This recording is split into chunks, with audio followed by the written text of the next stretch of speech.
movie and had helped Rees take his first photographs. Titling his talk, How the Other Half Lives and Dies in New York, Rees showed 100 slides, spoke for 2 hours, and invited his friends from the press. The extensive press coverage led to his delivering his lecture to various church groups, and the following year he was asked by 2 editors of Scribner's magazine to write an article for this prestigious illustrated journal that circulated nationally. In 1890, Scribner's published a book-length version, How the Other Half Lives, which became a national bestseller. This book was what Rees is most known for and is often considered the beginning of modern photojournalism. However, the book is in many ways unmodern, or at least modern in ways we no longer relate to. The revolutionary flashlight photographs, such as 5 cents a spot, remain disturbing even today. However, they have been rightly criticized for portraying the city's homeless as hapless victims who were photographed without their permission. Indeed, Rees gave them a good scare. He burst into the room with what he called a raiding party, 2 photographers, a sanitary policeman, and himself, and set off an explosion. On several occasions, the combustible flash powder caused a fire. During Rees's lifetime, the only times his photographs were seen as photographs were in his lectures, like this, projected on a wall, when they were projected on a screen or wall for a live audience. In his article and books, on the other hand, they were most often copied as wood engravings. This explains why the photographs were almost never mentioned in the dozen of reviews of 5 cents a spot. And this shows 5 cents a spot in the wood engravings that has appeared in the book.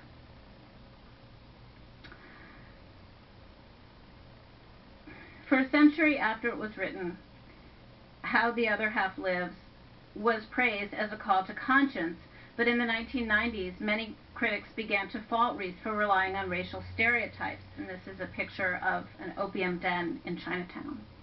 Indeed, the book is organized as a slum tour in which Rees leads his audience through neighborhoods of Italians, Jews, Chinese, etc. In his day, the slum tour was an established literary tradition which grew out of actual guided tours of New York's neighborhoods, rich and poor.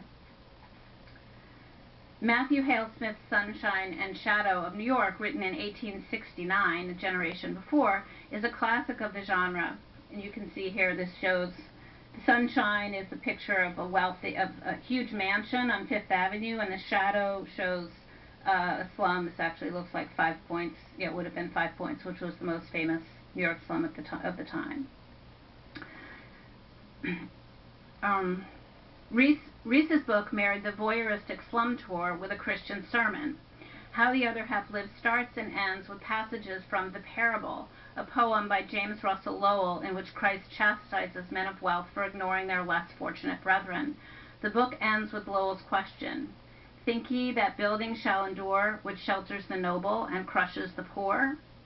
It was Rees's genius to walk the tightrope between popular entertainment and moral uplift, but for a 21st century reader, the book is a relic of Victorian sensibility. Most discussions of Rees do not go beyond How the Other Half Lives. But the book, which was published in 1890 when Rees was 41 years old, marks only the beginning of his reform work. His later career, which is less known, sheds light on other features of modernity.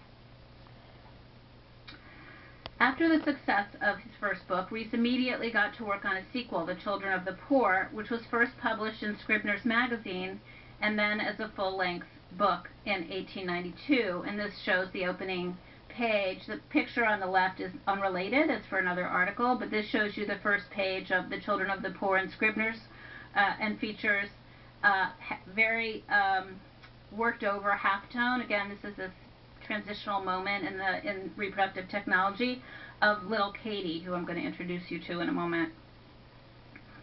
Perhaps because his subjects were children, or because he grew more comfortable with the camera, Rees changed his approach to photographing.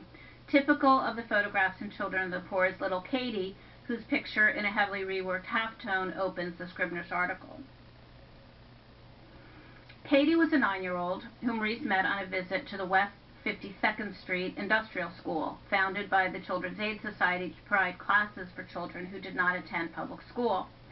Unlike the raiding party of the earlier flashlight photographs, Rees introduced himself to Katie and interviewed her. He learned that when her mother died, her father took a new wife and she and her older siblings moved out. Katie kept house for them while they worked in factories, "About Katie," Reese remarked. "This picture shows what a sober, patient, sturdy little thing she was, with that dull life wearing on her day by day.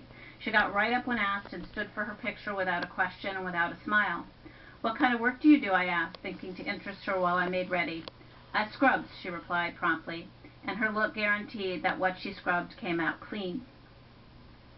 This new approach, in